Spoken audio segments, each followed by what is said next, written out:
Hey, Andrew, call the police and have them call off the search. Turns out Peter was just in the Podcave this entire time. What? It's musty in here.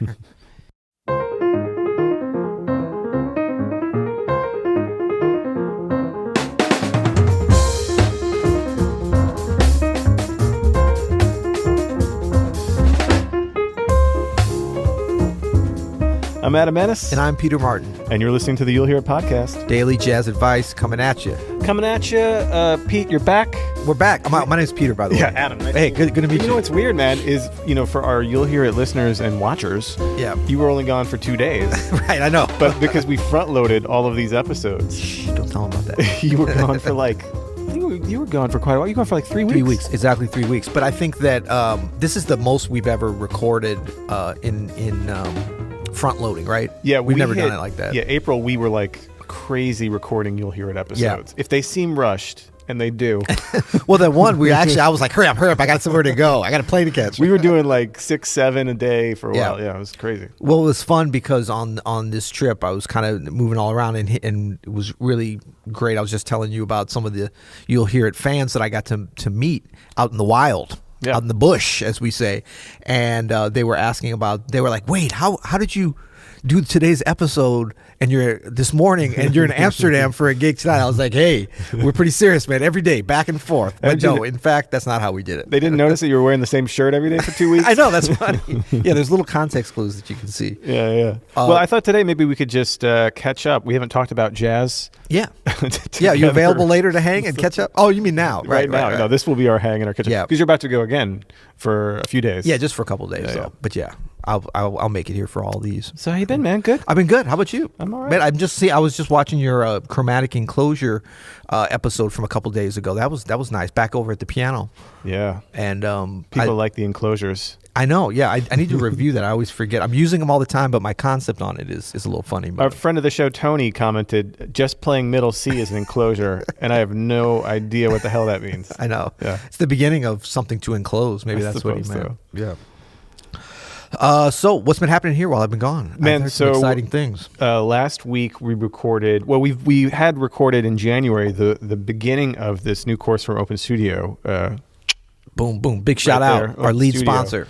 Called Jazz Piano Jumpstart, which is going to be like a 7-week course for beginners of jazz piano. Yeah. Which was exciting, but then Andrew and I kind of had the brilliant idea of we recorded last week 28 guided piano practice sessions, almost like where I sat down at the piano and coach you through not you personally because you're fine, but coach you through like a 15-minute practice session. I think it's going to be cool. Nice. Yeah, and that's with play-alongs too. It's got play-alongs. Yeah, totally. So I'm sitting there with the computer and be like, okay, well let's use our C blues play-along and practice, these scales here or whatever. And then a lot of like chromatic scale practice, ticking up the metronome as the weeks go by. I think it's going to be a game changer. I think it's great. I think it's great because we're always talking about, kind of the parts of the practice routine that we can make a little bit more regimented. Yeah. And I think that what you did, in kind of picking out those areas that it works better for will really help folks. Because I know a lot of times people are like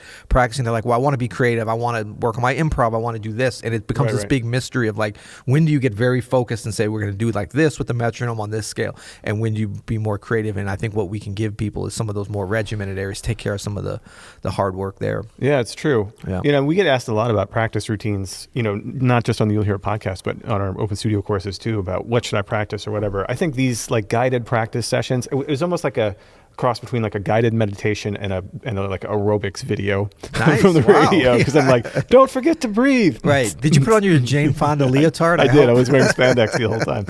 But keep an eye out for that for you non-pianist or beginner pianist for Jazz Piano Jumpstart. And then super secret teaser here. There might be, we've been talking about throwing around the idea of like a jazz piano technique boot camp where we would do these guided practice sessions. I want to do it. And we're not going to be it's not going to be friendly, Adam and Peter. We're going to be like boot camp dogmatic. Yeah, we're going to get you into shape. Get back on that piano now, soldier. What was cool though for me doing 28 practice sessions in about 4 days time is like, man, I got really my technique was like killing all weekend. Like, Adam, get back on the piano yourself. Yeah, everybody on my gigs was like, "What's going on with you? You like super strong today." I was like, "I don't know, it has chromatic skills for a week straight." Man, practice works. It's such a like. It's weird. I love it. Like whenever I forget what to teach and just say just practice, it really works. And I think the theory of like just practice anything in a way. Yeah. Like we're talking about like, and this guided stuff is going to be great because this, I think, will help folks get. There's always that barrier of like, well, what should I practice? And that's why we get these questions. What should I be doing? How long should I be doing this? What kind of piano? All these things. And there's always that. What do they call it? Analysis paralysis. Totally. It's so easy to fall into that decision fatigue. And we forget, like, once you've been doing this for a long time, it like I never have a trouble thinking of what to. It's just like I just need more time. I know. I just need more time. I got plenty. But I totally understand it. Like, because for me, like, I'm starting this thing of thinking about training for a marathon, and I'm spending all this time like, what's the best program? Should I do 16 weeks or 2? And then I'm at a certain point, it's like, just get out and run. Yeah, just run. And then up your mileage. Exactly right. Yeah, and I mean, not to say that like these plans are great and you can get into those, but the main thing is like when you're a beginner or intermediate even, I mean, the main thing is just be at that instrument, spending that time. I mean, the whole like practicing the perfect thing, that's for later. You'll get to that. Totally. But I think this is really cool that you're going to be able to give them some of those perfect things from the beginning without people having to think about it. Yeah, and hopefully provide some motivation and some reminders of what you should be doing or looking like or sounding like or thinking as this is going on. I think it's going to be cool. Nice. So what about you, man? You were gone for 3 weeks. Where'd you go? Yeah, so see if I can remember this in order. I did a tour in Europe for actually most of those 3 weeks with Diane Reeves and her band, and it was really fun, and we were like moving around a lot. Went to Amsterdam, a couple gigs in France, outside of Paris, Switzerland, Zurich. We went up Austria, up in the Alps to Imst. IMST, a city with a missing vowel, I would say. Beautiful though. Oh, beautiful area. Oh man, that's there. great. And it's always fun to go to these places that you think, why are we here doing a jazz concert? And then people come in and like know all your music and are super hyped up, which is fun. It's very cool. And then I saw one day where you were like in Europe one day and then in Portland the next day. Yeah. And then like back to Europe in a few days' time, right? Yeah, I left the tour to go do the gig in Portland at the Northwest Jazz Festival. Big shout out to all the great folks there. Northwest Jazz Festival at Mount Hood Community College. Nice. They have a wonderful jazz program there. We had such a fun day. And, I told them a while ago I would do this, and I didn't want to miss it. And I'm so glad, even with all the travel and stuff, it really was so worthwhile. The kids were great. A lot of great high school bands. Big shout out to Dan, the band director there and head of the program. Yeah. And I played with the Mount Hood jazz band, Mount Hood Community College jazz band. Really good band. I just sort of jumped in on some stuff that I was ill prepared for, but they helped me along and played on the concert. That was fun. Then did a couple tunes trio with their faculty members, which was great. And yeah, it was a really fun day. Nice. Bunch of you'll hear it listeners there. That was fun. Oh yeah? Yeah, in the Portland area there. That was cool. Nice. Yep. Nice. I had some cool gigs just in town. Like we did a trio with Montez Coleman and Bob DeBoo. Yep. We were joined by our friend Brian Owens, who we've both recorded with. Yeah. And did some music of Stevie Wonder at Jazz St. Louis here. Nice. Which was some big shows for us. Yeah. And then got to play with the St. Louis Symphony last week. Oh, hello. Did you just drop that symphony name on the floor there? Yeah. No, we did a really cool show that was produced by Jazz at Lincoln Center called The Orchestra Swings, which I always thought was an oxymoron. Right. But they made it happen somehow. You didn't walk into the rehearsal calling people morons, did you? I did not. Or questioning their swinging ability. Right. Now, was that what was the music provided from Jazz at Lincoln Center? Yeah. Was the format and everything? The whole show was written, like all the dialogue. Like I didn't have a lot of playing. I was mostly speaking, and it was to kids, so it kind of introduces kids to the concepts of swing and improvisation and what's the difference. And the orchestra plays, some Dvorak, and that's how they swing. And actually, it was super killing. The St. Louis Symphony is like fabulous. Yeah. And so this great conductor from Kansas City, Jason Sieber, came in and just killed it, and it was really fun. Nice. Yeah. And then what was the instrumentation? Was it trio plus the orchestra? The same trio, my trio, and then we had a whole horn section of jazz musicians. Wayne Caniglio, Brady Lewis on trumpet, Joel Vanderheiden on saxophone, Aaron Bodie sang. Okay. And then we had a director, Maria Ellis, that was kind of the host. It was super fun, man. And it was a well-written show. Jazz Lincoln Center, maybe people don't know, like they see the live streams on Facebook or whatever, but man, I do just here in our little Midwestern jazz community, I do so much stuff that's been written by Jazz at Lincoln Center and then sent out to the world. And luckily Jazz St. Louis picks all this stuff up, and we go into schools and do all this great stuff, like really educating kids about jazz in a way that's entertaining, you know. All the way from the Weebop program all the way up. Man, there's nothing better than hearing a room full of kindergartens scream out, you know, Louis Armstrong. They all know who he is. It's killing. Yeah. No, I think Jazz Lincoln Center, I don't know if it's in their official mission statement, from the cradle to the grave. They're going to have something for everybody. You know? It's good. It's good someone's doing it. Yeah. So speaking of Jazz Lincoln Center, the last gig I did on this tour was the St. Lucia, not St. Louis. I almost made that mistake. St. Lucia Jazz Festival. I bet that was a rough one. That was a rough one. It was a rough one getting down there. That place is far, man. Yeah, it's almost to South America, right? It's like, you know, just a stone's throw from Caracas. Well, it'd have to be a really good Venezuelan pitcher to throw that stone, but you know. But no, I've been down there a few times, and there's actually for being such a small island, it's got a pretty rich jazz community, and some good players are from there that I know. But they've had this festival for years, but they kind of rebranded it this year with the Jazz at Lincoln Center, and, you know, kind of part of this ongoing, you know, education and performance behemoth that they've become. Yeah.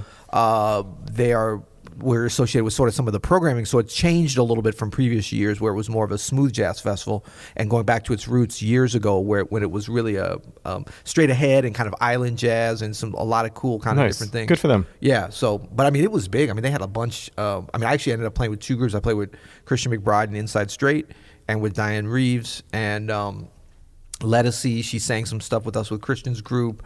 They had Gregory Porter there. Nice. I just caught the last 2 days or last day actually that was there. But there was a bunch of good groups, and it was nice to see that festival kind of with some infusion of different kind of players and stuff. And you accused me of name dropping. I know, exactly. I'm trying to think. It was a lot. They had the New Orleans Jazz Orchestra, which is under the direction of Adonis Rose now. Oh, right. I didn't even get a chance to see them. They were kind of leaving as we were coming. Marcus Baylor. There was actually a lot of St. Louis representation. Marcus Baylor. The Baylor Project? The Baylor Project was there in effect. The only thing I wasn't crazy about this festival, but I think, I don't know, it's from a musician standpoint, it's you know, the festivals are for the people. We always forget. Like, we think, make it about us. Where's my catering? Where's my, you know, shuttle? But everything was so spread out, it didn't quite have that community feeling among the musicians of this is where it is. I also missed the whole first, not that I didn't miss it, the gigs I was doing were the last day. Right. So, but it was a little bit spread out, so you didn't get a chance to see a lot of different things that I would have wanted to see. I did get a jazz police escort. I don't know if you heard about that. There's a jazz police escort? There is. It was actually officially just a police escort. Was it just Warren Wolf? Yeah, well, no, he's the jazz police, like, enforcer, you know. Yeah. He was on the gig, though. That's what I'm saying. No, so they... when I took both these gigs, I was like, last time I played St. Lucia Jazz Festival, it was one stage, you know, all the different groups play.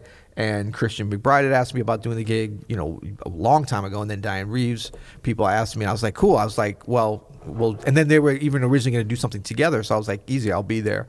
And I didn't know they had the multiple stage thing. So when I saw that, I said, look, I can only do these if they're different. Then they were like, don't worry, they're going to either be different days or hours apart, no problem. It turns out they were scheduled almost exactly the same time. So, like, Diane's gig was at 8 o'clock on one stage, and then Christian's gig was at 10.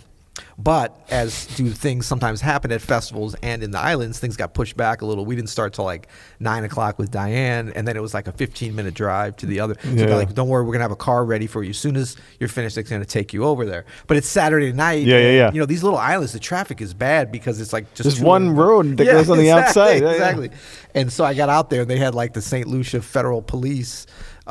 Like giving me an escort. I thought you were kidding, man. That's great. It was so embarrassing. I'm like sinking down in my seat because people are, I mean, there's not a lot happening. Out of the way, jazz pianist here, everybody. Jazz pianist on his way to a gig. That's right. Enclosures about to be played on the other side of the island. And so we sort of, you know, and then, you know, there's not a lot of crime there, and not a lot actually goes down. So when there's police sirens, people move over. Nice. So I felt bad. People are like, you know, scooting over. Get out of the way. Yeah. Well, man, glad to have you back. Yeah, good to be here, man. I missed the podcast. I mean, I was enjoying a little bit on the road because at the beginning of this trip was actually the ladies broadcast. That's right. And there was so much like, we want them more. And, you know, and then I kept getting messages from Kelly. Yeah, we're going to spin off and do our own podcast. They were way better than us. Yeah. They haven't quite done so good with the everyday part. They hit 2 days and then they're like, we're out. Well, that's the thing, right? Anybody can have just a one-off good podcast episode, but do hundreds of these bad ones every in a day. row. Terrible That's not ones. so easy. Yeah, come back from that. That's right. Yeah. Well, so tomorrow we'll be back on. Maybe we'll hit some speed pipes tomorrow. Let's do it. Speak pipes. We have a ton. We have a ton on back order. Speak pipes. Cool. Well, till then. You'll hear it.